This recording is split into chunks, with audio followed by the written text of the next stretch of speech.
everybody, and welcome to episode 151 of Trials and Trebuchets. I'm your Dungeon Master, Luke, and joining me are my players, whose names are as follows. Hello, my name is Ben, and I play the level 7 gnome wizard Windsor Wallaby along with his cuddly little companion, Mr. Wiggles. Meow.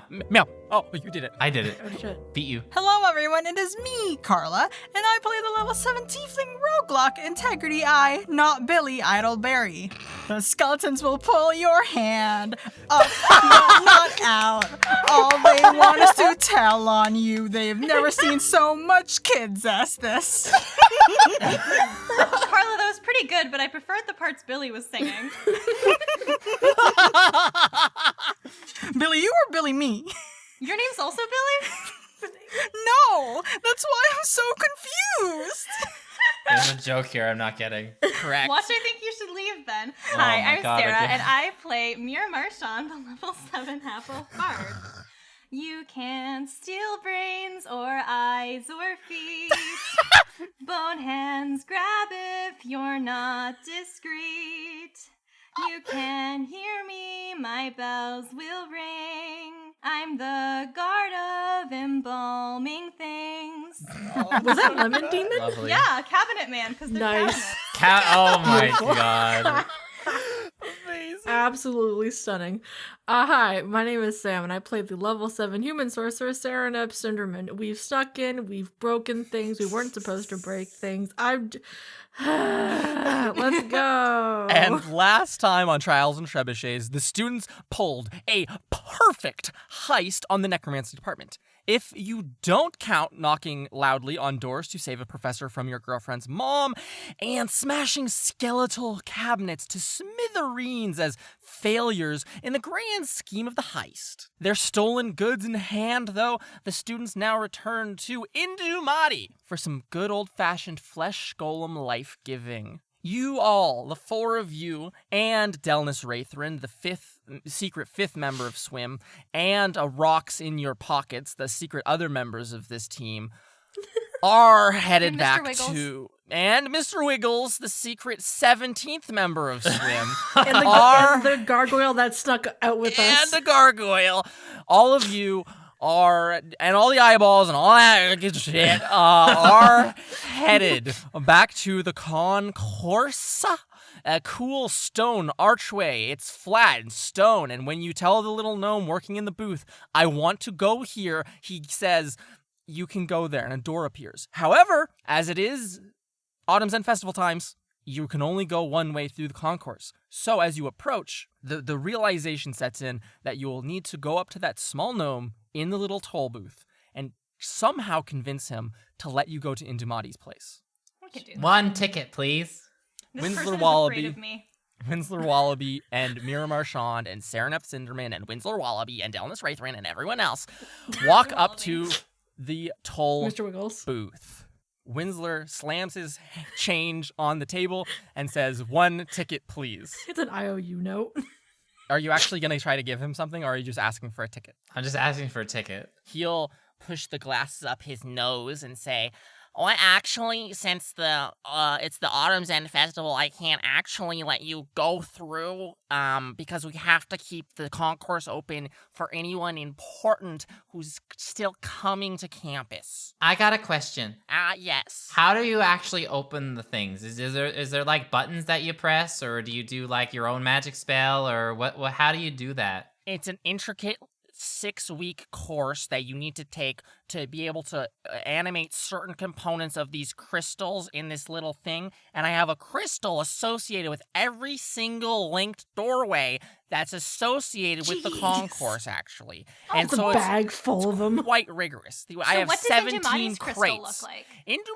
Indumati Parlor's crystal? Make a Uh-huh. deception check. 16 plus. Oh my whatever God. Deception is 7. 23 23. or something. Yeah. he reaches down and goes, Indumani. Oh, it's right here in the returns bin because it probably just got used for some reason. And he grabs it and he pulls it up, and it's just this pitch black, like onyx crystal. And he goes, it's this one. And you can see, and he turns it over, and there's a piece of tape that says Indumani Parlor's house. He goes, that's the identification system. It's not super robust. The previous toll or the booth worker that worked on the concourse, may she rest in peace. She was killed just earlier in the year. Yeah, we know. Someone. Oh. Well, yeah, I'm sure it was like it made a big. Everyone knows. Yeah, it was. Yeah. It's huge. It's a huge impact on the community. She was a great member of this community. She played. What's her Actually, name? she was. It's in my notes. As he reaches in and like, she was so important. I just can't remember her name. Susan, Denise, maybe, I don't know. Stephanie. Stephanie. Like we start trying to like word it out and like watching his reaction. Like, yeah, Maria Antoinette. Cacus. Okay, so I thought you were saying Catherine, and I just had misheard it as my brain usually does sometimes, and everyone else just confirmed Cacus. We were there. Do you think she wears khakis?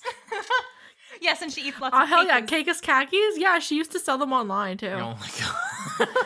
I She recall was such a good seeing them business dead. Yeah, it's right here actually, and he pulls up a small little notebook that still it has like the name written but scratched out and replaced with his name, which is Bert's activity log, just completely using it. And he goes, her name was Bianca, and she was actually on my ultimate frisbee team. She was like a ringer for it, and her death is really, we lost the championships this year. That's not the most impactful thing. She's just a really kind and caring person. Oh. But she is dead.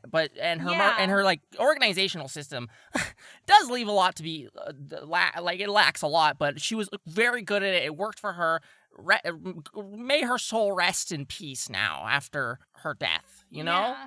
that's Sad. besides the Dude, point. for souls in a pebble. Was So there if you any- wanted to turn that, I'm Yeah. sorry, it's just so interesting. So if you Oh, I wanted to know. like turn on Indumati Parlor's crystal, like how do you do it? Like how does that work exactly? Well, there's this slot right here on the desk, and he like approaches the slot holding the crystal, and he said, and then he points at a small piece of masking tape that has red marker on it. That he goes, but as you can see, it says right here, while Autumn Zen Festival is ongoing, please don't ever put any crystal in here to let people go to their houses. It's a one-way street this time, Bert. That was a note left for me by my boss. And so, as much as I would like, it would be really cool to like put this in here and let you go, but I can't because I might lose my job. Winsler? Ben, out of character here. Would any of you be opposed to me casting banishment on this motherfucker? What? Poor guy. He After comes back, 10 but you minutes or know, something? yeah, it's like I think it's like, yeah, it's a minute. Oh, it's a minute. Yeah, why Okay. not? Whoa, Yeah. what's that over there? And just points up past him so he has to turn around. Like, whoa, what's that? Okay, I'm gonna like. Okay, so I'm gonna take out a piece of paper Do you from like my cake? from my bag. I'm gonna draw like us, like stick figure us, because I know he doesn't like us. And I'm gonna be like over there, and Wow, use yeah, look, over there. Oh my gosh, it's a flying cake? and I'm like holding the piece of paper and like up to him, and I'm also like reading the limit of the banish book like impromptu, The cake, and I'm going to cast banishment. the cake is dropping sprinkles. Oh my He need- gosh. He It needs looks to make so a sweet. charisma saving throw. Can you read what banishment does? You attempt to send one creature that you can see within range to another plane of existence. The target must succeed on a charisma saving throw or be banished. If the target is native to the plane of existence you're on, you banish the target to a harmless demiplane. While there, the target is incapacitated. The target remains there until the spell ends, at which point the target reappears in the space it left or in the nearest unoccupied space, if that space is occupied. If the target is native to a different plane of existence than the one you're on, the target is banished with a faint popping noise returning to its home plane. If the spell ends before 1 minute has passed, the target reappears in the space it left, or in the nearest unoccupied space if that space is occupied. Otherwise, the target doesn't return. A charisma saving throw? Yeah. That is 9 minus 1 is an 8. Okay, he's banished. Okay, Winsler, you're holding this piece of paper with you guys drawing on it while reading the incantation. As you finish the incantation, you all look up and just see a single crystal sitting on the desk and no Bert to be seen. Oh my god, I thought you were just gonna steal the crystal. What happened? I mean, quick. Oh, fuck, okay. Does anyone know how to open a portal? No, I think you just shoved the Serenep crystal in takes the the thing, though, right? gem and puts it into the slot. slot and he give it then like a says, "Don't put that in there." Yeah, and then it like starts twisting it on its own, and you hear a vrrr as it like boots up, and then you see a gothic arched door appear in the stone wall as Indumati Parlor's home front door appears for you all to enter through. All right, quick. Okay, go. Serenep is going to hand her bag to Mira, and she's gonna say, "Get everything over there. I'll wait here, and when you guys get back, we'll just put everything back. Nothing happened." You're gonna wait. So he's gonna come back, right? He's gonna be good. Well, that depends. Winslow, what did you cast? I cast this cool spell, Banishment, from this book What? I've had for like a very long time. Is that forever? Okay, according to what it says, he should be fine. Oh, okay. We don't so have we don't much know- time left. We gotta go. Okay, Okay, you do go, damage go. control, Serenep. We're gonna go get the body parts to the Inumati. Don't kill him. Is Delmas with us, by the way? Delmas is with you, and she's just like, like jaw dropping. She goes, like very quiet, going, "What are you doing?" Serenep's gonna say, "Are you going with them, or are you staying here?" Delmas, move your feet. "Oh, I'm coming. And she'll run with you all through the door, Serenep. You stay here. And as the door closes, a heavy sigh leaves your body. So, as you all traverse into Indumati Parlor's home, a quick pop of your ears as you are in a new place. Your ears adjust to the low elevation here. The humid air and just general grossness of the room hits you. Doesn't smell that dissimilar from the necromancy department when all the embalming fluid just splattered on the ground, truth be told. A bit more of a homey scent though, a bit more sour notes if you were. And so you all enter into this large hall. You see that there is a side door, like one of those, I'm going to use the word barn style doors where the top and bottom can both open. The top is open and the bottom is like closed, and you can see a small like cobblestone path leading to a shed. You see there's large banks of fog, and you notice that you're very near to the coastline. Although where in the world exactly you are not certain. You do see this door to the shed out there, the workshop shed, askew or open rather, and you can see the figure of Indumati loading things onto a cart outside of the shed. It's actually, as you watch, and I assume you would want to walk over and approach her, unless you're going to take stuff from her house. I don't think you do that, but I don't want to discount any of that happening. Okay, so you all exit through this side door, and you do see her as you approach. You see her loading things onto, specifically not just things. You see her dragging large, fleshy, essentially quilted pieces of people, and throwing them onto a large cart, like a hand wagon almost, like similar to a wheelbarrow, to be transported. She seems to have 3 flesh golem husks ready to go. None of them have eyes, and all of them have like big stitched seams on their heads. 2 of them have 2 eye slots, and 1 of them has 4 eye slots. Just due to the body parts that were used, you can't always get a perfect head. Additionally, there seems to be a secondary cart, this one with 4 wheels, laden with much, much heavier looking stuff. You see large steel looking poles that are probably like 15 feet long. They poke out of the end of the cart a bit. You see an umbrella, like a beach umbrella seated in there, a big backpack full of stuff, some books. Indumati, you see her as she flops one of these flesh golems onto the hand cart. You see her put a small leather case in there, likely her tools to install eyeballs of a sort. And as you all approach, she'll look at you and sit tired looking on the back of that larger cart, and she'll say, Oh, welcome back, everyone. I hope everything went great. Yeah, it went great. It went. Perfect. So you have eyes and brains for me? We got a bunch of eyes and a bunch of brains, and I think there's some other things in there. I'm like kind of rooting through the bag that Serenep gave That me, Serenep like handed you, pulling little yeah. jars out and like putting them onto the table. Like, okay, there's this and this and this. I hope these are good quality. They're from the embalming lab. Oh, perfect. I assumed you would just go to my old laboratory, but I guess the embalming lab works too. I hope that everything went okay. No one saw you or anything like that. No one saw us. We made a bit of a mess because the cabinets tried to grab us and tell on us, but nobody saw us. Oh, perfect. No problems then. And she'll grab the stuff from your hands and like she takes this jar of miscellaneous eyeballs and like tentacles and some other stuff and will like set it down in like the grassy path. As you're all standing here, it's kind of like cold, especially compared to Wildcliff. Again, there's that fog. It seems that she's like it looks very New Englandy, right? Where it's like this like very flat land, a couple of sparse trees, and then just like really long like bad looking beaches, and just like this gray overcast sky, almost like it's threatening to rain or threatening to snow or maybe sleet and like thunder at you. But you know the energy. And she will undo the lid of that jar, just take off that crystalline jar. And she will look at you, Winsler, and Delnus, and Integrity, and not you, really, Mira, and will go, okay, I've tired myself out from moving all this stuff. And she just gestures with her head, and she's like slumped over almost, and looks like she's about to take a nap in the back of this cart. And she will say, so, why don't the three of you, of your own...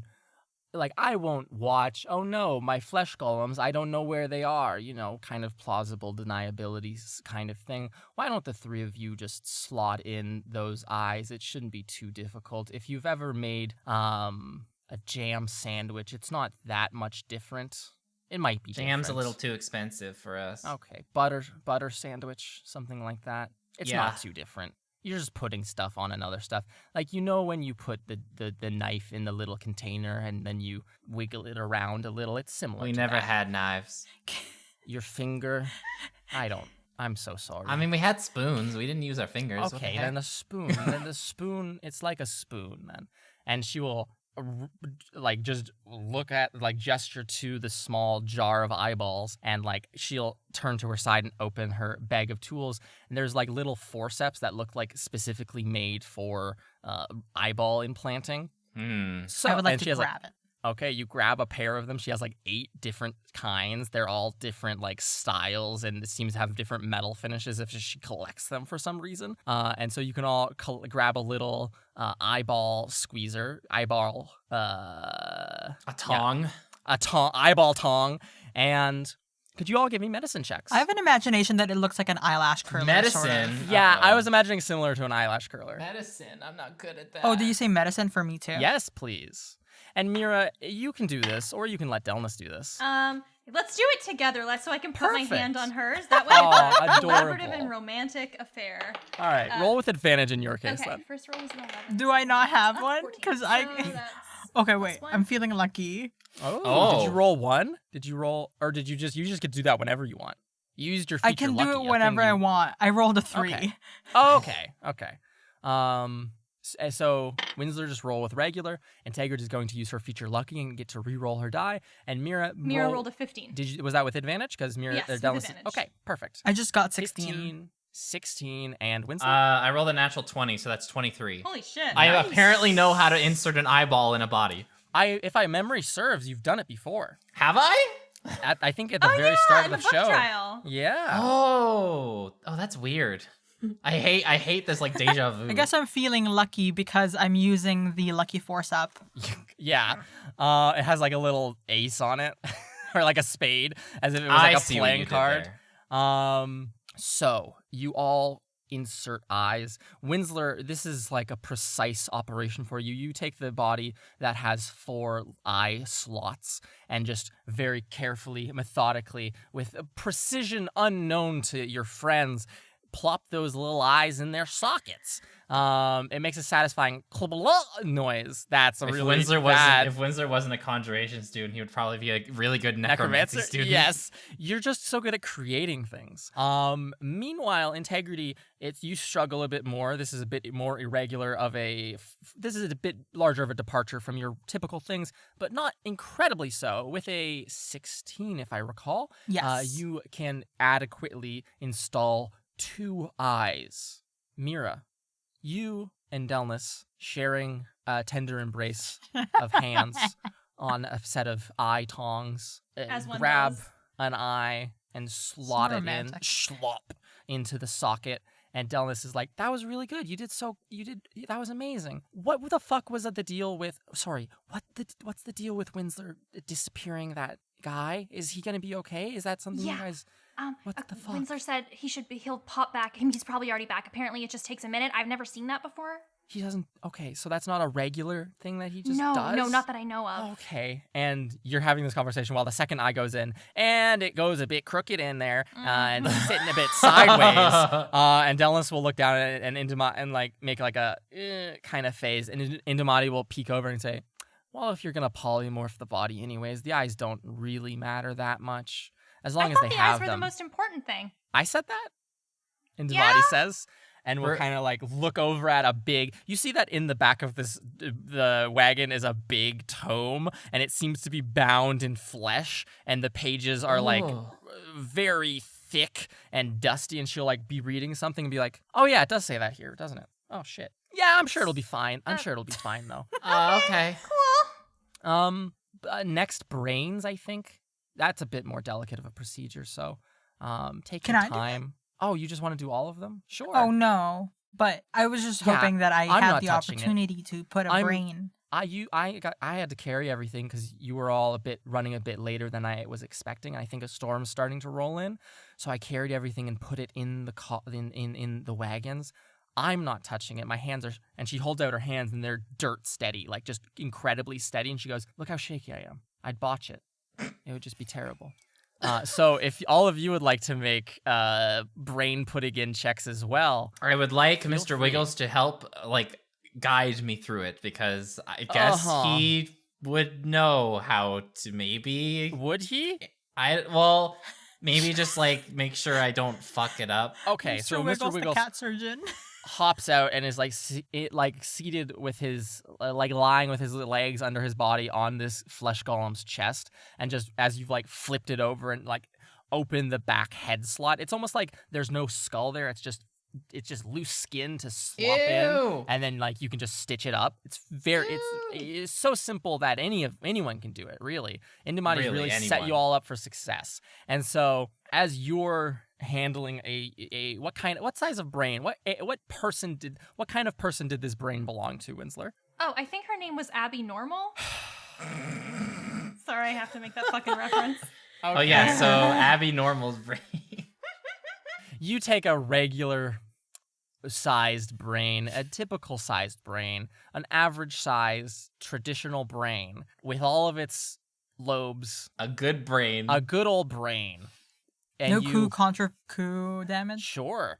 And you can open up those little skin flaps, Winsler, and Like a banana. Wiggles will say, what kind of advice does Wiggles give? I guess as good as advice as like a cat could, like, be careful. Yeah, I was about to say, he Watch just out. looks at it as you like approach, and he goes, Slower.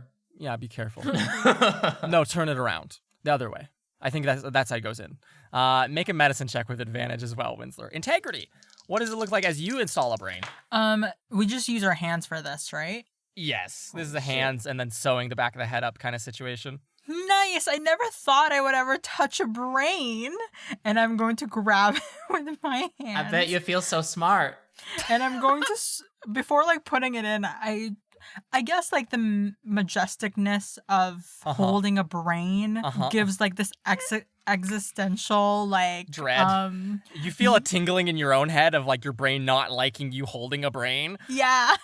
And I'm just like, I guess squeezing it not like squeezing it to like destroy it, but just like, how malleable is this thing? Oh my gosh, this is so Make a medicine check cool. with disadvantage, please. What? And then finally, Mira, you and Delnus gonna do the same, like holding hands, putting the brain in together, or is she just gonna hold it open as you like schlup it in? I don't think I should solely schlup it in because, I would either be doing it with a non-dominant hand or one that does not really have great fine motor control for anything but music. So I think it would be better both on a personal level and on a success level to do this with Delnus. Okay, make a medicine check with advantage then. Okay. With a disadvantage, I got 13. Ooh. Okay. So 19. 19, 13, and I got a Winslow? nat 20 for the other one. And Oh, I hate that. With the advantage that I got a 22. Okay, perfect. A 22 and a 19. Your brains, Mira / Delnus and Winsler / Wiggles, go in like a brain into the back of a head. Like a glove. Like a glove. They go, and the skin Ew. fits almost good. It's a bit loose because these brains aren't actually supposed to be in these heads. But when you start stitching it, you can like pull a lot of that slack out, and like it gets tight in there, and you can almost see through the skin like the little crenellations of the brain, and you're like, that's a good fit. Indimati will even say, that's a really nice fit. As it happens, Integrity, you're like, this is you have a very wide brain in your hands, and you look at the head and you go, that's a very narrow head. So you almost mush it a bit so that it becomes a bit thinner, and like, Oof.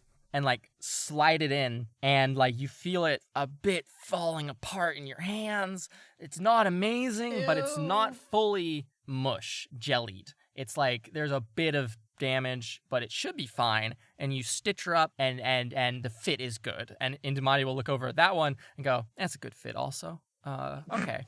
Now we gotta go up to. We can't do this not by my house in case it goes bad. But there's a rock up on that point over there, and if you would all be so kind as to like, I don't have horses, and I don't have any other flesh golems to pull us there, so just move the wagons, I guess, is what How I'm asking. heavy are the wagons? One of the wagons is probably a couple 100 pounds, and the other one is also Shit. a couple 100 pounds with bodies on it, but they have wheels. All right, well, to make it easier on myself, Mhm. I'm going to cast Enlarge Reduce. Ooh, And on you? Increase my size. Oh shit! Winsler is 5 feet tall. And Wow, you're also still very shorter than wide. all of us. But that should mean I will have an easier time carrying it. Yes. Winsler enlarges in all dimensions. He's a regular-sized boy for all. He looks a bit funky because he still is a gnome, but just enlarged gnome. Well, I You can really easily. think this is going to work? I hope so. I think I can carry my wagon. I'm Delnus and Mira. Are you able to carry your wagon? Yeah, I'll do my best. Yeah, I feel like we have to, right? So even if one doesn't work, we have a backup, and it should be fine, right? I mean, otherwise, I don't know what we'll do, so it has to work. Mm-hmm.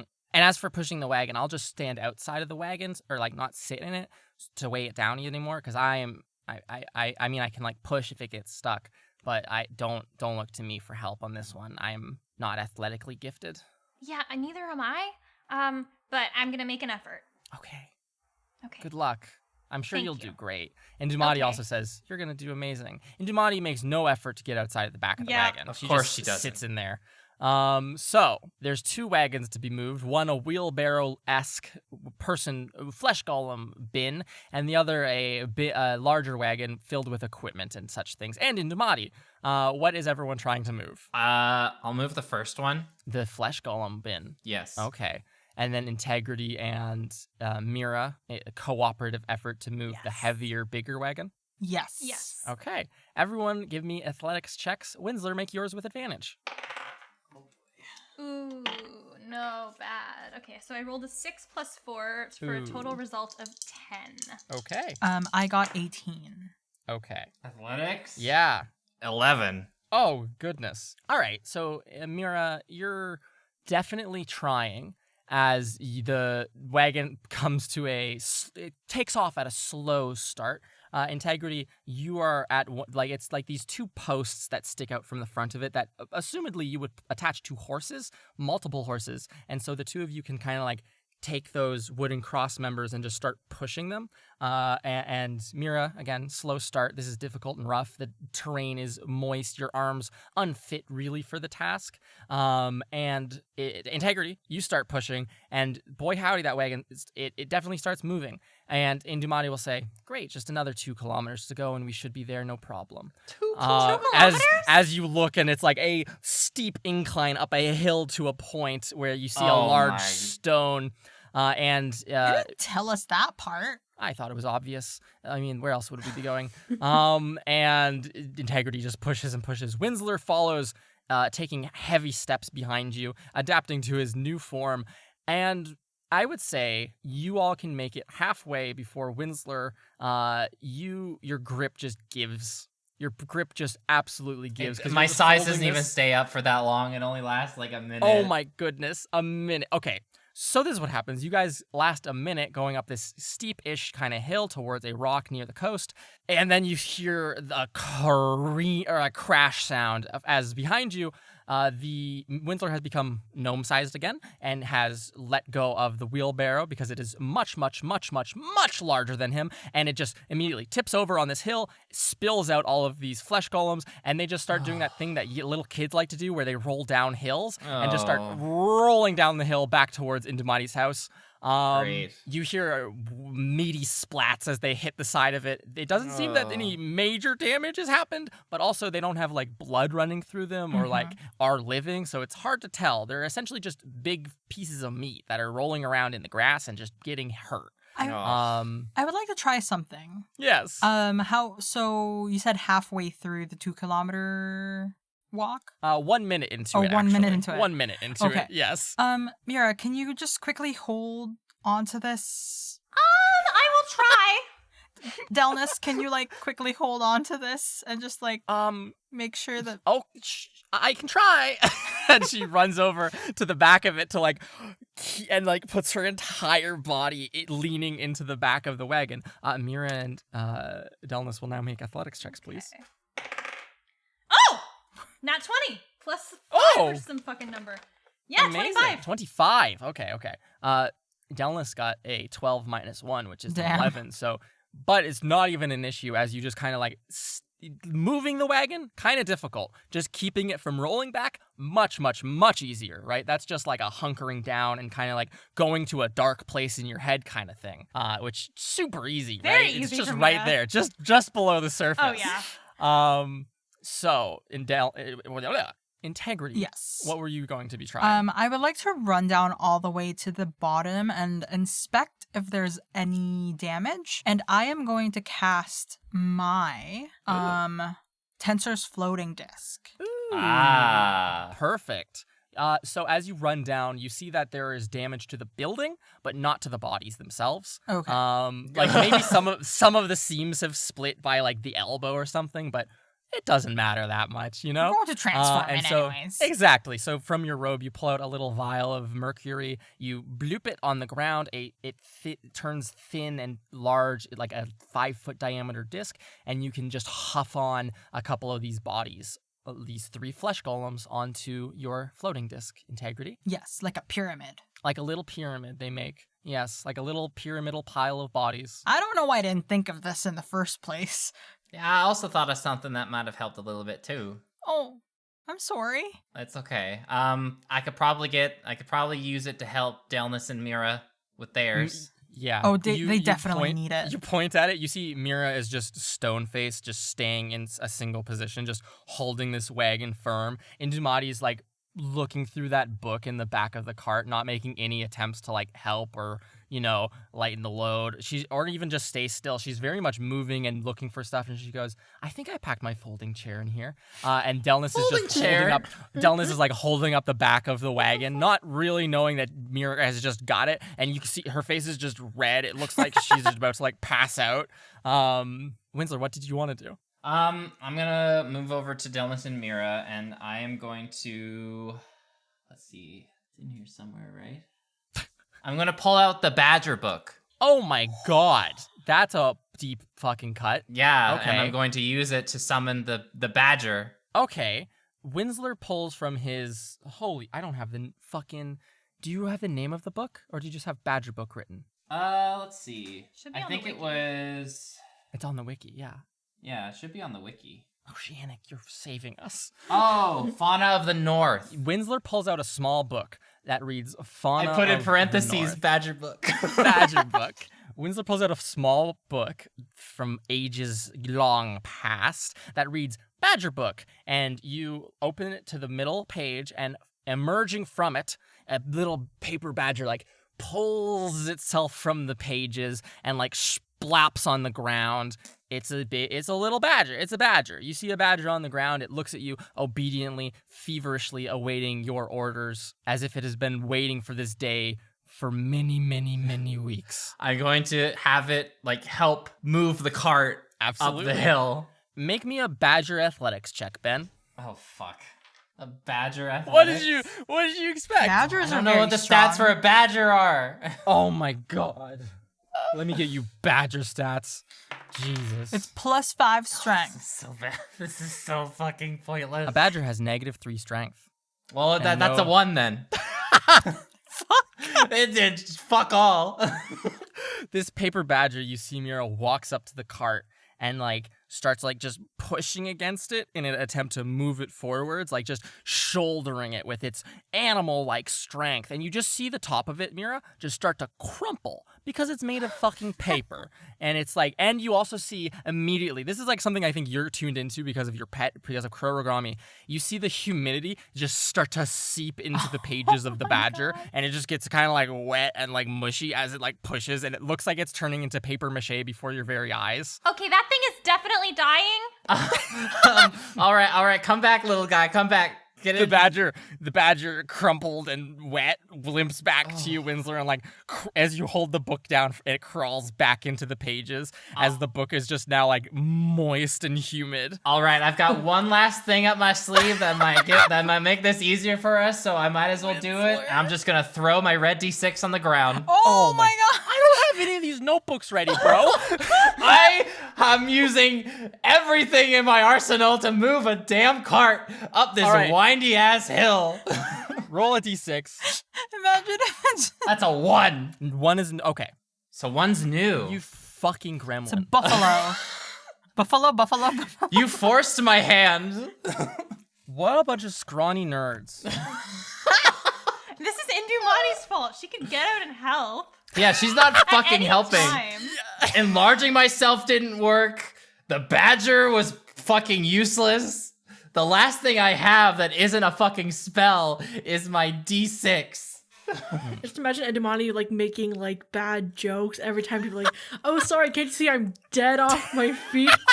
Not like I have And the then just scale going back to anymore. reading. So we see Winsler throw this die. He goes, I got one last shot to help out here. As Mira's just like, like your feet are almost sinking into the ground because the cart's starting to push back so much, Mira. And Winsler flicks this little die, and through the air, it like spins and spins and spins and lands on 1.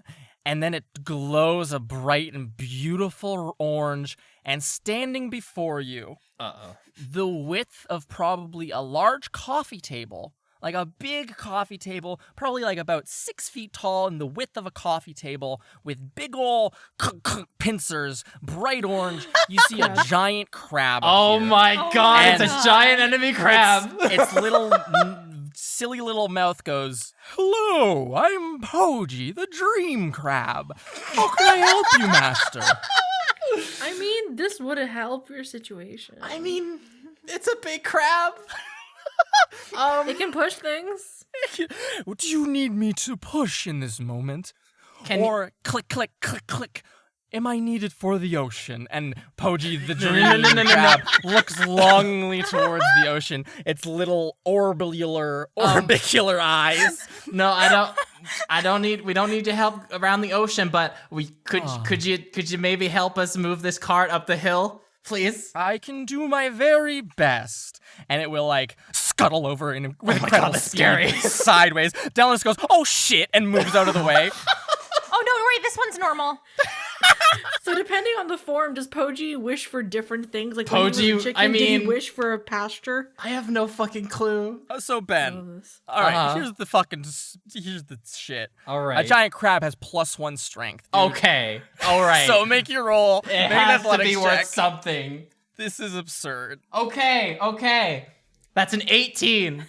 Perfect. Finally. The stalemate of Mira Marchand versus the cart of equipment with Indumati in it, it has come to an end as a crab starts pushing as strong as its little crab body can push from behind, and you're like together a power duo, right? Hell you, yeah. Mira, a musician, and Poji, a crab. Push this cart of magical equipment and a weird necromancer up a hill for 2 kilometers in utter silence. Following behind you, Integrity, without any effort whatsoever, a floating disc of mercury with some unliving lumps of flesh on it follows in your footsteps. Winsler and Delness walk along as well. After 30 minutes of arduous effort, we arrive at the end of the road. Before you, embedded in the ground, there is a yellow-hued rock. It almost looks like a big crystal, but it's a rock. And there's a signpost, and it says "The Ringing Rock," like it's a tourist attraction almost.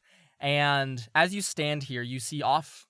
You can just see for like miles and miles out to open sea. It's actually it's pretty cool because most of the time you're just like in school, like you look out and you see forests, and like off way in the distance on like a really clear day, you might be able to see the ocean.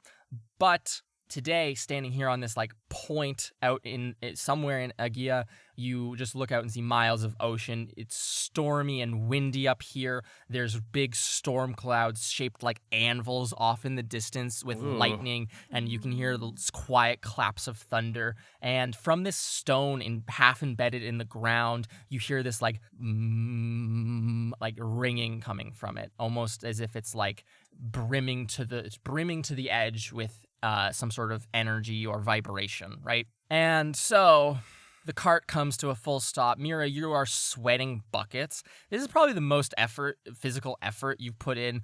I don't know if in your life is a good indicator, Probably but yes. yeah, this was like it felt like you were pushing for, it was only 30 minutes, but that 30 minutes felt like it aged you probably like 12 years. Like, Yeah. it was a rough time, just sweating. Delna's kind of walking next to you and going, "You got this, you're doing great," right? As you like push and push and push and are just constantly exerting yourself. You look up every now and again to see Integrity just walking, Whistling. whistling to herself, enjoying this short hike. And then you hear like the crickly crunching of crab feet on stone from behind you. Empowered by the ocean. Yeah, empowered by the ocean. Yes. And so you arrive at the top. The Integrity, you can unload these bodies. Indumati will say, just put the bodies and arrange them in some sort of helix around the stone, around the rock, and that should be good enough. I never do more than one of these things, so it should work. And then Mira, I'm sure you can get all the equipment set up just fine. And I'm she'll so get out of the exhausted. cart. Okay, I guess I'm doing that now. And so Cool. Mira, you walk over to the back, you take a tarp off and just see a bunch of big, heavy-looking steel rods to shove in the ground, presumably. They look like lightning rods. Mm-hmm. There's copper wire to connect, and all of you can help with this if you would like, and not just leave Mira out at dry Yeah, on this well, one. of course we're gonna help Mira. Yeah. Damani is a freeloader. Poji, the dream crab, picks these giant steel poles up and will like bury them in the ground like 6 feet deep. So they're just these 10-foot or 11-foot tall pillars of steel, essentially, that create almost like a fence around this rock. And there's like little scars in the dirt as if this has happened multiple times before. Like, this is common hat for Indumati, and you're kind of like, how the fuck does she do this alone? Why doesn't she do this? Why isn't she helping us? Right? She Like, probably those- gets other flesh golems to help her with it. the feelings of resentment kind of like build up.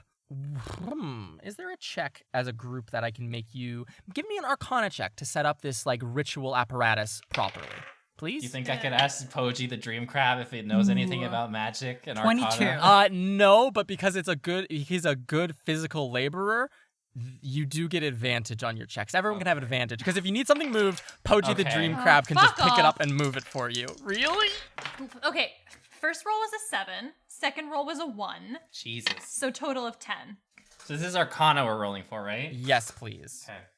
22. Jesus. Fucking exhausted. 22. I don't know. 23. Yeah, 23 and a 22 and a shitty roll from me.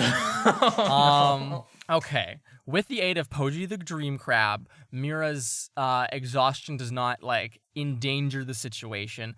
Mira does drag a couple of things and just put them down. I think you see her dragging just a bunch of copper wire with conduit on the end or some sort of electrode looking thing on the end, almost like little alligator clamps, and just dragging it through mud and very, very quickly run over to help her out with that very heavy bag of copper wire. So the apparatus fully assembled is a bunch of steel posts in the dirt with copper wire running to the ears of every single one of these flesh golems. And finally, Indumati, from the back of this cart, will pull what looks like a beach umbrella and slam it into the ground, into the dirt, and then take a folding chair and unfold it and sit under the umbrella.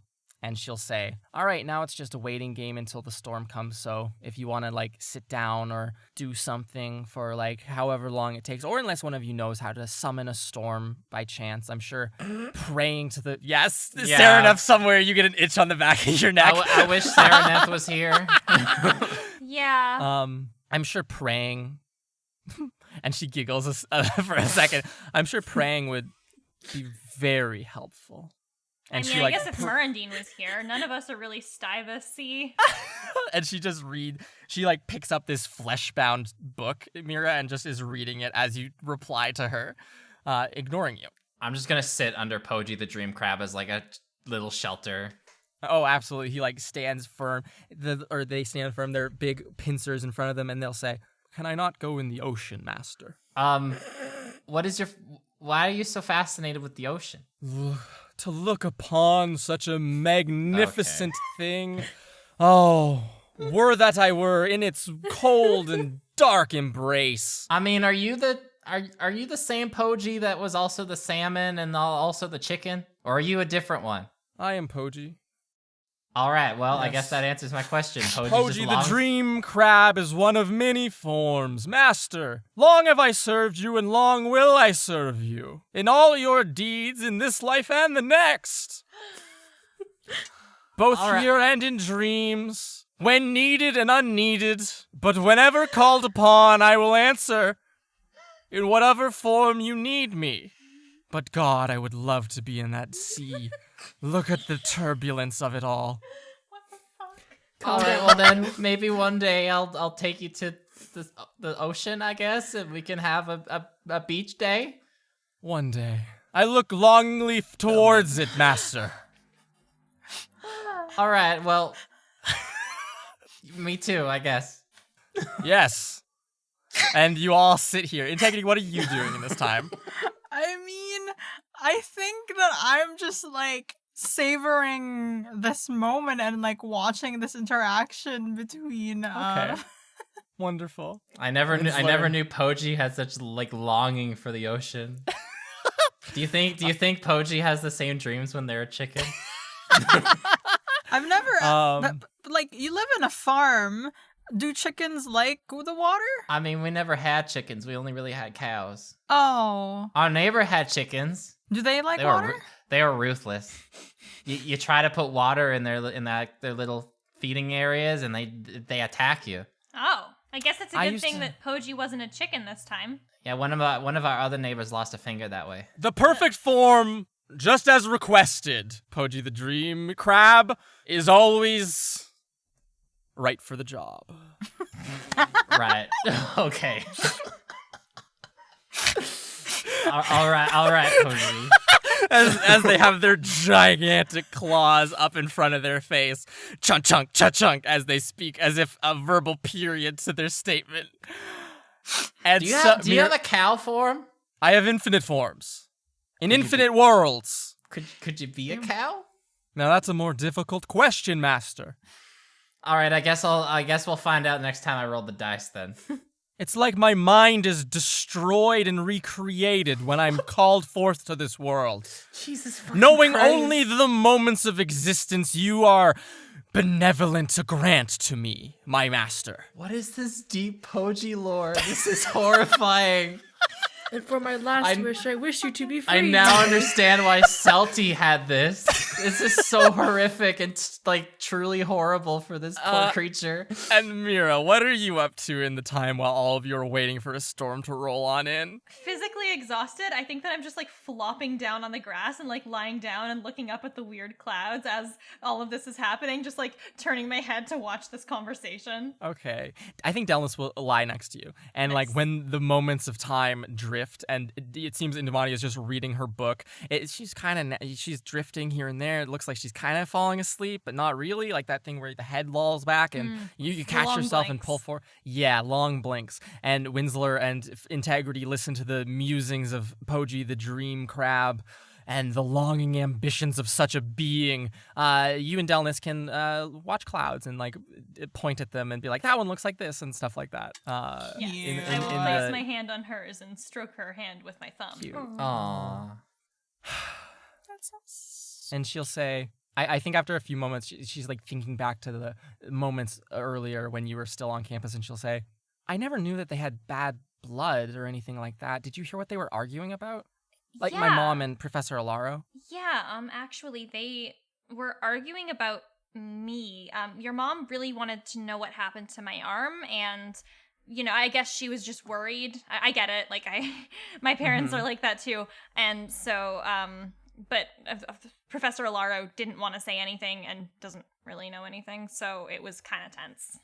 Well, I'm glad that she's like going, but why would she be arguing with Professor Alaro about that? Wouldn't it just be like kind of a good understood thing of like, hey, I'm worried about there being something happening to my daughter's girlfriend, and then kind of just saying, oh no, it's not a big deal. I guess it was a big deal. Was it just like Alaro not? Does Professor Alaro even know what happened? No, she knows something was up, but she doesn't really know the details. And I don't know. I figured that would be a whole can of worms. So maybe she thought that Professor Alaro knew something and like wasn't saying, or like she knew there was more to it. I didn't really fully pick up on that, but why would she know there's more to it? Like, I didn't say anything to her. No, but she did show up at Artis's house with everybody here, and that's when like Teb was kind of around. Oh, yeah. It's kind of writings on the walls. Yeah, I guess. And then someone gets murdered at the concourse like the next day. Mm-hmm. You know, I get it. Like, but, weird. Yeah. But it got, you know, a professor came and they kind of parted ways. So hopefully it's kind of a one and done situation. I hope so. Yeah. I hope my mom's okay. That doesn't sound like her. I don't think I've ever seen her get in an argument with someone before. She's normally like really calm. Well, she seemed worried, so maybe it was just that. Yeah, probably. Yeah. And Nellis continues like lying. There's like a bit of an expression on her face. You could insight check if you wanted, Mira. I will. But I don't know shit because I rolled a 3 plus 3 for a 6. Okay. Yeah, there's like this expression that Delnis is like, gee golly, I hope one of my favorite professors and my mom get along, right? And that this is all just water under the bridge. And then she goes, that one looks exactly like a skull. And she points up at a cloud in the sky. That does. There was a skull that like we nearly knocked over when we were escaping the whole lab, and it looks just like that. And I'm gonna. Oh shit! In like Professor Crystal Tooth's lab. Yeah, there was these such a cabinets hard that ass. tried to grab us. Wait, did you break one? Like you almost broke it. You didn't break anything, right? I didn't break anything. I think I'm not gonna like throw anyone under the train. Throw anyone under the wagon here. Oh my god. What does she I'm not know? gonna. What does What does Delnis know? Cannon? I'm not gonna throw anyone under the wagon here, but like definitely the worst professor in the department. Oh. I guess if we were gonna steal from anyone, it'd probably be good that it's the worst professor, just morally. Yeah. Doing bad things to bad people equals out. Yeah. And Indumati Or at looks least over. minorly inconveniencing them. Yes, Indumati looks over and gives a sage nod as she goes back to reading her book of golem construction. And moments, minutes, hours maybe even pass as you all sit here awaiting. Actually, Winsler, at a certain point, Poji the Dream Crab begs your leave and says, "In mere moments I shall return to nothingness, and I apologize for that.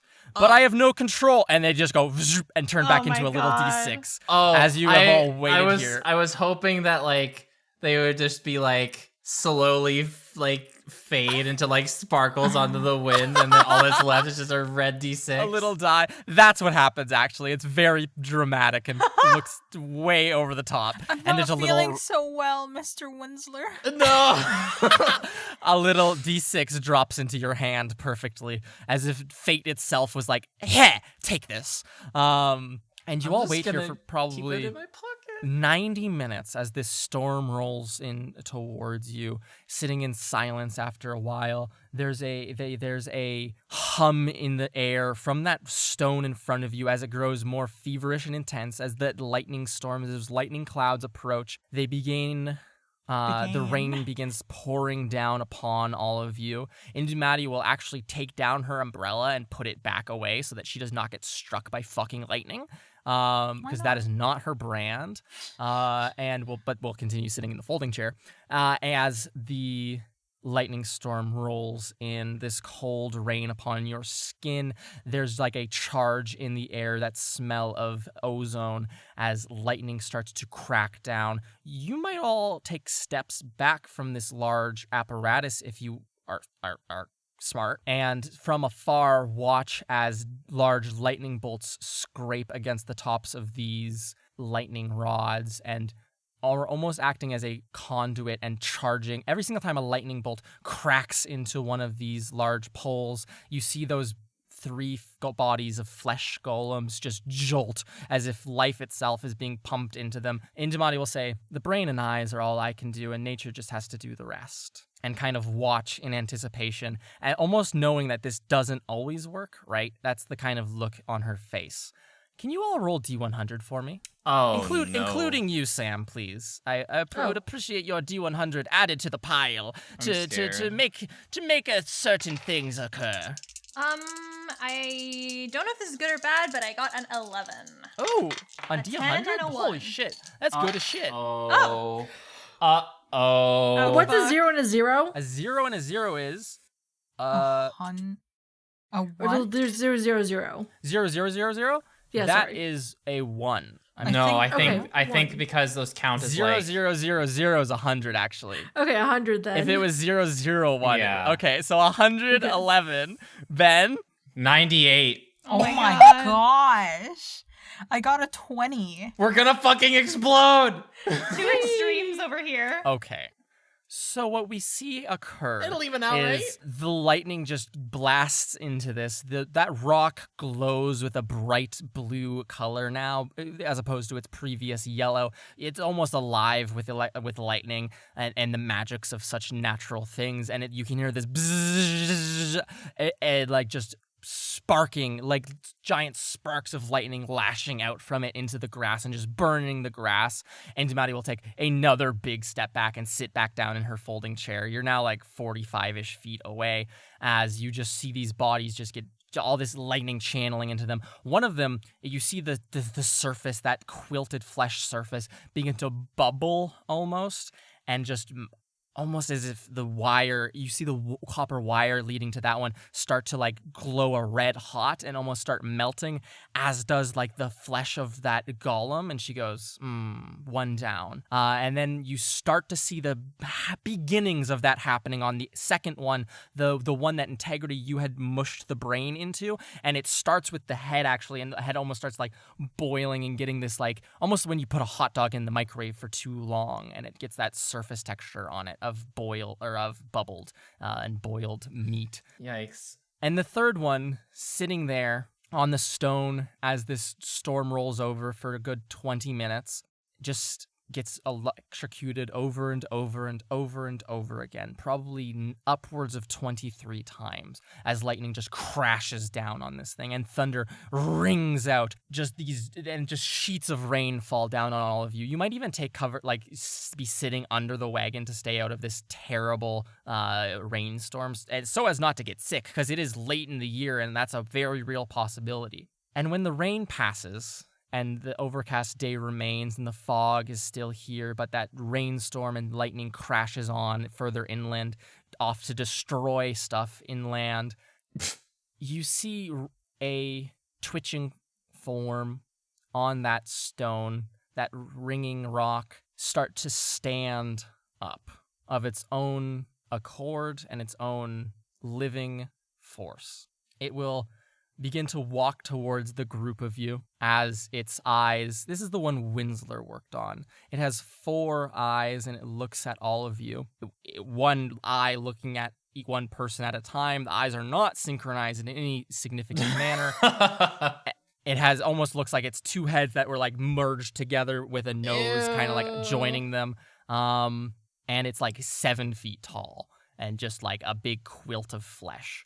And as it walks towards you, the copper wire that was like attached to its ears like almost pulls off and like just gets flung backwards.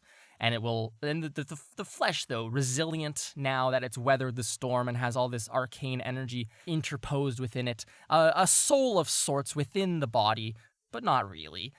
It walks over to all of you, and I need all of you present to make charisma checks to see who it's going to like imprint on. Oh God, it's gonna imprint. Oh no. Just Ooh, not straight Mira. charisma, please. I got 14. 12 plus 2. That's an 8 total because I rolled a 4. Jeez. I got a 19. Oh my god. A fucking course. A You fucking all course. stand here. It like pushes through the crowd. Injamati starts to say, "Now you need to," and it pushes her aside. And she like looks insulted and just stares at it as it walks past her, and will like look down at you, Winsler, and say, "Command me." As it has imprinted upon you, Winsler. Winsler's may just now gonna put his command- Winsler's just gonna put his All of face you, in his commander of hands, be like, golems. "Oh no." Do you think Yogg will be jealous? And we cut to back at Wildcliff. Serenep, you're standing in front of a booth. A man has just poof back in front of you. Sorry, I should ask. Were you waiting for him to come back, or were you just gonna be like, "All right, I'm out of here"? Just dip. I will say, I wish I had known what was happening on the other side of this goddamn thing before I made my decision. I apologize. Anyway, Yeah. it's okay. I think the main thing is like, I think she's waiting just to like give the story as to why this happened. Okay. Perfect. And like, So you please wait. don't get us in trouble. You wait 60 seconds, and then click. This man is just back in his chair, and he goes, "Oh my God! What just? What happened? Did I die for a second? What just happened?" No, you didn't. I was like in a realm of like rainbows, and it was like, holy shit, I'm dead. This had happened. Like, this is a cursed booth. And he like stands up in the booth and goes, "She died in this chair. Bianca died in that chair. And like, that's a cursed chair if I know one." And he like opens the booth stand up and comes and stands next to you and goes, "Okay, what happened? Did you kill me? Did your friends kill me? Are they dead too? No. Holy shit. Are they Holy gone?" shit. No one's dead. No one's dead. That's what you'd say if I died and this was hell. What would I say if you were alive and this wasn't hell? Bert, you're alive. This isn't hell. You have a family that loves you, and the world's good and kind. Is that true? The world's not great and kind, Fuck, but you have a all right. loving family. This isn't hell. Okay. You're not dead. I don't have a I loving promise family you. either. It's a strained relationship. Oh my God. Oh, But fuck, you lied to me. Okay. Ah, shit. What happened? What did something happen? Was there like an incident? Do I need to go talk to like Headmaster Crow, or not No. Crow, but Kenneth, because I can't talk to Crow. Actually, no. you didn't hear that from me. I understood. I didn't hear anything. Thanks. Nothing bad happened. I do apologize. I didn't realize my friend would go to that length. Killing me.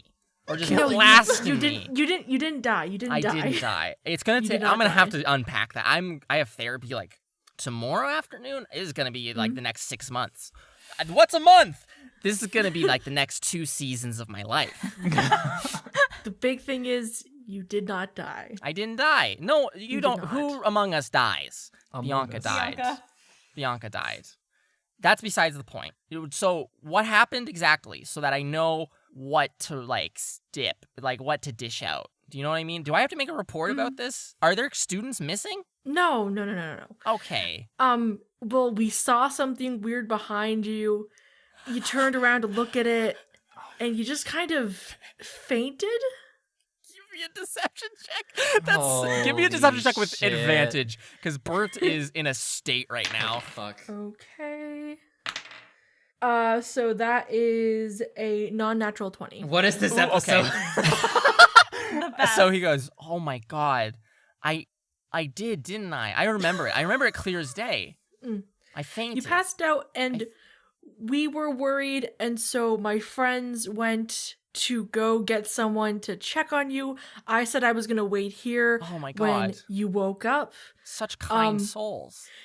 I also want to say, in between the time that he was not there and coming back, I took the gem out because they can get back. And I put it, and she put it back in the return just to be like, nothing happened. Like, Nothing happened here. yeah. They got through, took that out, and like, oh yeah, like you passed out.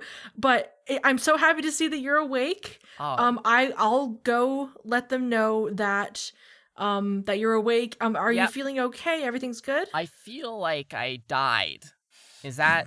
And that's probably the reason why I'm saying it so much. I might just like check out for a couple minutes and go to the infirmary just so they can like clear me and like send me back all Winsler clear, claims all another good. victim.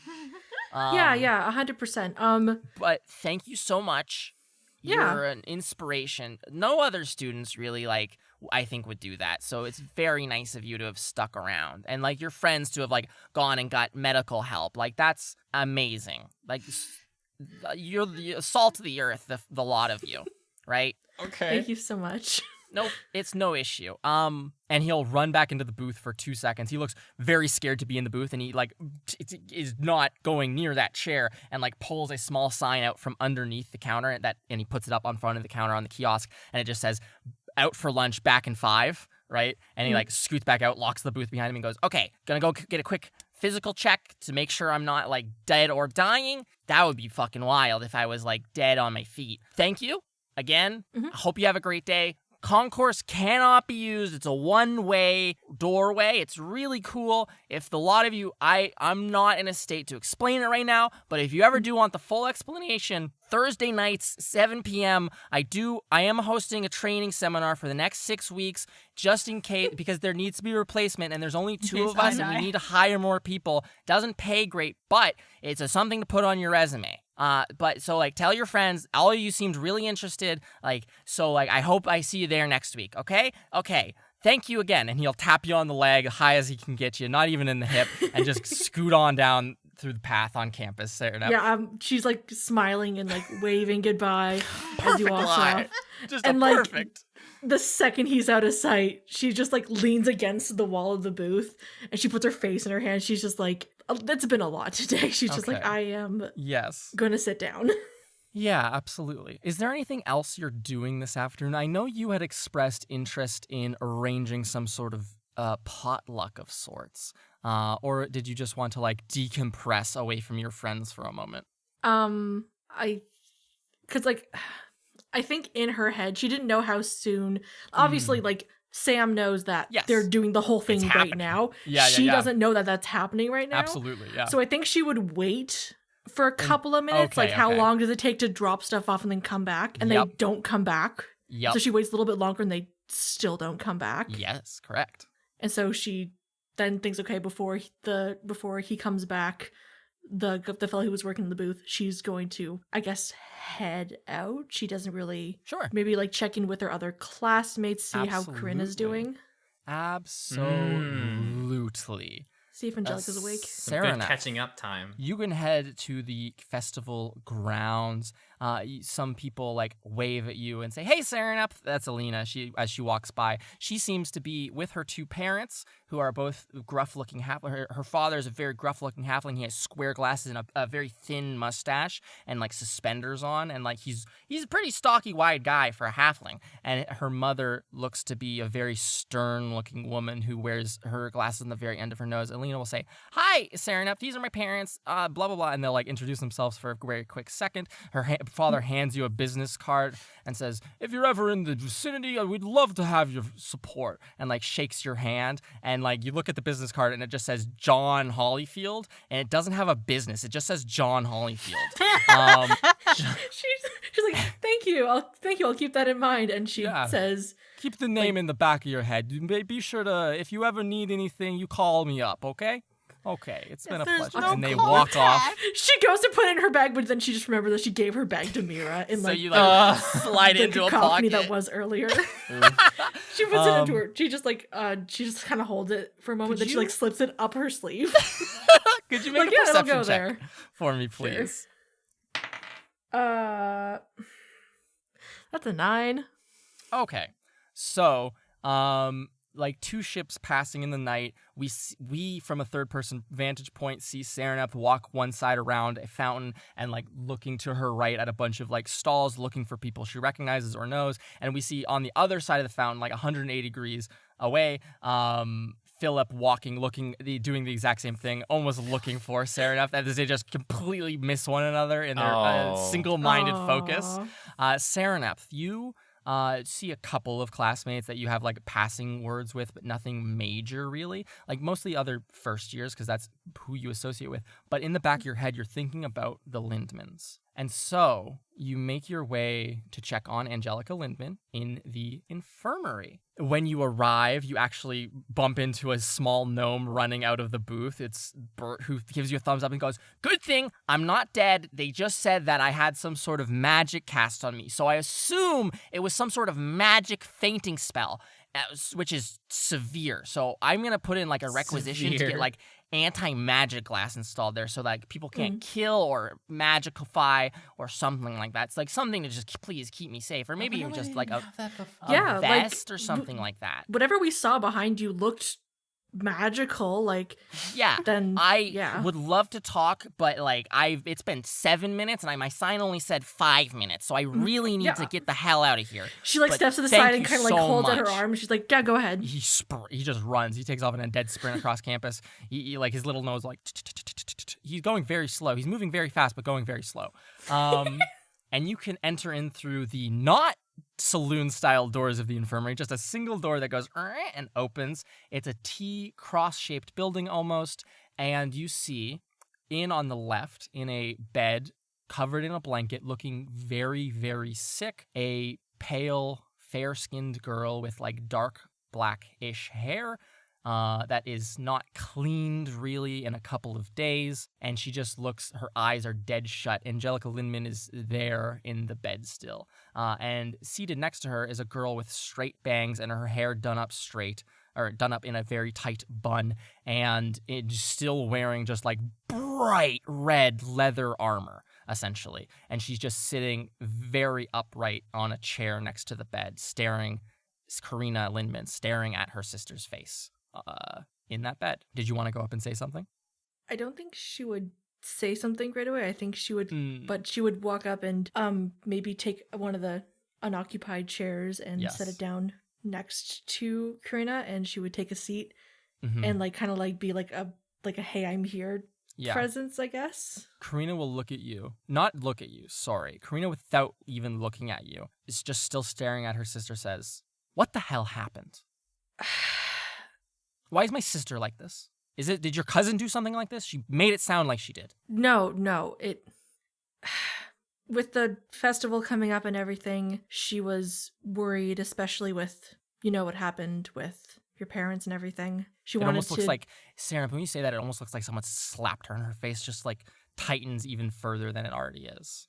I mean, Angelica, she wanted to prove herself in the tournament, and, the school's just full of things that people shouldn't touch, but people keep finding things, and she found something in the school, basically. I helped her put it back, and I thought she would have woken up by now. What was it? What is in this school that's so fucking dangerous that it causes people to just go unconscious, like catatonic for days on end? And she looks at you now, Serenap, and there's like very distinct tears welling in her eyes.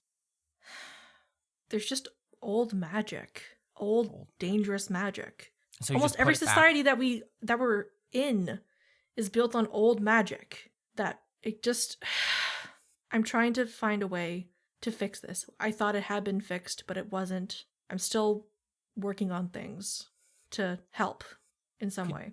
Could you make a persuasion check for me, please? Just to tone down her emotional state right now, Serenap. That is altogether 15. Okay. She does a quick, shallow nod and kind of sits in silence with you for a few moments. And then she'll say, have you seen your parents yet? I don't even think they're on the grounds yet. Lucky. Have you seen them? I know you just got back, but... No, I'm trying to avoid them for as long as I can before the inevitable talk happens. And she'll clench her jaw. Yeah, Angelica mentioned something like that. Oh, well, good to know. I bet she read through the letter too. Idiot. Have your parents told you yet? I mean, I always knew it was going to happen. I think coming here was definitely a nice escape from it. But they're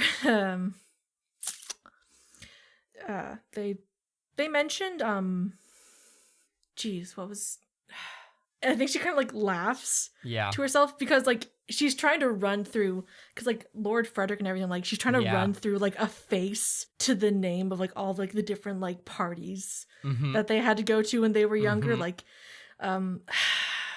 Lord Frederick, but I can't place a face, and I'm just sort of hoping, Yeah, I mean, according to my parents, a second daughter to a family that has one daughter disgraced,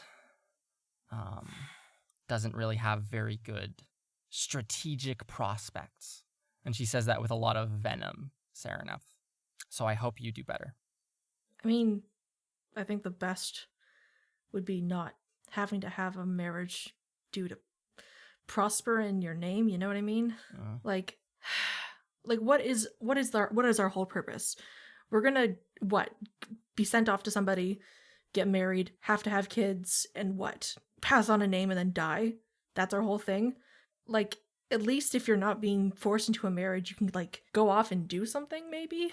Like, yeah, that's what my plan was. I was the second daughter by like minutes, but still the second daughter. I wasn't getting anything. My name doesn't mean anything. Her name means something. And like gestures towards her unconscious sister in the bed and says, I was going to come here and study magic. I would go be a court wizard for someone, not some wife for some rich noble. A trophy? Are you fucking kidding me? I mean, you could still do that. I mean, no, like, don't think about it. Like, the lessons you have to learn and, like, the special etiquettes or whatever the fuck they made us go through for, like, the first or, like, the only born kids. You didn't have to go through that. You don't have that extra stuff stuck in your head. You could get out of here. I need this place. Without something here, without learning something here. I don't just have magic in my blood like you or her, Serenap. I had to read books and learn it. Okay? I can't just go off on my own and be okay because, I just know how to do magic. If it's not something I'm studying and drilling every single day, I'm not going to be able to do it. It's not that easy for me. Okay? I can't just go off into the woods and be some nutty sorcerer. I was going to try and go here for 8 years. Go through the whole 8, convince my parents, hey, like, I was crazy as a kid. Let's put me into school for a number of years and I'll straighten myself out. You can marry me off to whoever you want and save that extra bit of money, put it to the side, get the education, and then Serenap Syndrome is gone. Off, living somewhere else, doing their own thing. I mean, that might work for you too. I can't say it would, when we were stuck in Isithil for like 2 weeks or whatever it was that we were there, Mhm. it was the most freeing thing I think I've ever felt. Because every single day we'd have this moment of like, oh, are we never going to be able to go back? There's no way to go back. No portals open. Nothing's working. And I genuinely thought I was just free. And Isithil sucks, but it's better than this, right? Isithil sucks, but it's better than this. I can't just run away though, because because then it's all on her. And she points at her sister in the bed. I can't, she's the closest person to me in the entire world. I can't just leave her. I think a good idea, and you can tell me if I'm wrong on this. When Angelica wakes up, and she will wake up, you guys can plan an escape plan. I can 100% help you out with that. Can you 'Cause make if an I know- insight check for me? Oh, sure. Escape plan. Escape plan. Altogether 19. When you say escape plan, you two can plan an escape plan. There's like a moment of like childish like dreaming Sereneph of like, yeah, that would be great. And then it's just struck down with like this like pang of fear that runs across her face, like of reality, like remembering everything else, right? Okay, remember that 3-day period when I wasn't coming to our library lectures? Mhm. And then my parents said that like I was sick, or at least that's what they told me that they told everybody, that I like Yeah. the flu or something. I ran to the outskirts of the castle and I spent 3 days in the woods just outside the castle gates, not too far away that I would be like really roughing it, but just, a couple of days to, I guess, try it out, see if I could get away. And then, of course, one day, one of the guards caught me in, I think it was my winter formal dress, trying to catch a fish in one of the frozen ponds outside the gates, and brought me back to the castle. And then for those rest of the week that I was sick was me just being told over and over again that I can't live without being in the castle. I can't live outside of this tower. Can't live outside my future partner's home or something like that. And you know what? You can. You can live outside your family name. You can live outside the family money. You can live outside of that. Even though our entire lives we were told that we can't. Because that is how they control us. You're smart. You're resourceful. You have been taught important things, education that a lot of people don't get in the world. And you have that in your head. I know the whole discussion about needing magic and having magic, but you just spent 2 weeks in Isithel and you had people to help you. You were with people who care. And that's all anyone needs to survive outside of our crappy families. Sereneph. Mm-hmm.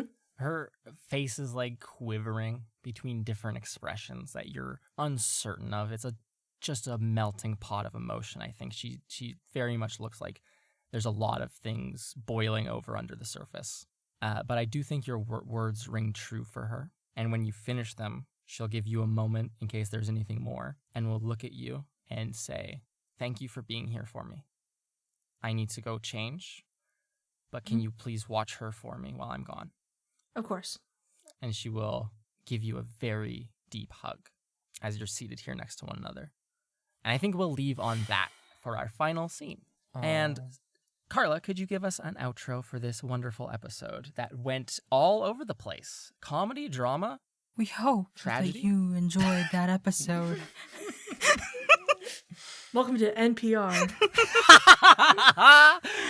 Thank you all so much for listening to this week's episode. Hope that you all enjoyed it, no matter how somber and great it is. Don't forget the crab. Wonderful crab. Don't forget to leave a rating or a review on iTunes or Apple Podcasts or wherever you listen to the podcast. It really means a lot to us. If you are unable to post or anything, you're a little bit shy, you can share us to your friends, share this podcast to them so that you have something to talk about and, build your friendship. I'm kidding. Yes. Build your friendship with this podcast as the keystone component of it. That way, you always must listen, and that's the only way for you to be friends. That's horrible. You know how your friends will send you a meme at 5 a.m. in the morning, 3 a.m. in the morning? Send them a link to this podcast in return, and then we'll meme on them for you at 3 a.m. We also have an Instagram and Twitter at Trials and Trebs, where you can see teasers and a bunch of art, and you can also find the link to our Discord on there. And the Discord is a wonderful community in order to communicate and get in touch with a bunch of other fans of the podcast, and you can talk about it and plan stuff about it and make guesses about it. Yes. And last but not the least, this is not necessary, but is very much appreciated. Super appreciated. We have a Patreon. The link to that can be found down below and or upstairs. Go up the stairs. and It'll be there. Open the cabinet. In a treasure chest of old memories. Of old memories. Well, I don't know how we got in there. Just the single page that says patreon.com/trialsandtrebs. Go there, give money if able to do good. On the next page is an embarrassing birthday photo of when you were a baby, and your face is covered in cake frosting. And look at that. In the background, Trials and Trebuchets. We were there from the beginning. Oh my gosh. It will help us out a lot in terms of keeping the lights on, figuratively and literally. And keep the lights in our hearts burning. Yes. Damn. And with that, we leave you on this wonderful episode. What tonal dissonance. Oh, just spectacular. We got giant crowds. We got heartfelt conversation. We got bodies rolling down the floor with slapstick comedy. I hope you tune in next week for another episode of this great spooky arc. Until then, bye! Au revoir! Bye.